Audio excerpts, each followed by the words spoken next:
Kabupaten Gianyar sangat mendukung penerapan SE Gubernur Bali nomor 4 tahun 2021 tentang penggunaan kain tenun endek Bali atau kain tenun tradisional Bali. Untuk memperluas pasar, pengrajin endek di Gianyar diminta berinovasi sehingga tidak hanya digunakan untuk perkantoran, tapi bisa juga digunakan untuk pakaian adat. Hasil kerajinan mereka semakin diminati sehingga meningkatkan nilai jual. Dengan demikian, kesejahteraan dan kemakmuran. Bupati Gianyar Made Mahayastra mengungkapkan kain tenun ikat atau endek mesti diinovasikan sehingga tidak hanya digunakan dalam perkantoran, namun juga bisa digunakan dalam berpakaian adat. Kain tenun endek juga bisa didesain warna putih dan bisa digunakan dalam kegiatan upacara adat oleh semua kalangan masyarakat. Kebijakan ini dinilai sangat berpihak pada sektor UKM khususnya pengrajin endek.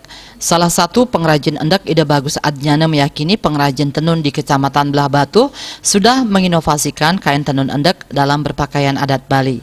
Menurutnya inovasi busana adat untuk laki-laki ini sudah dibuat satu paket dari udeng, baju, saput, kampuh, dan kain menggunakan inovasi kain endek.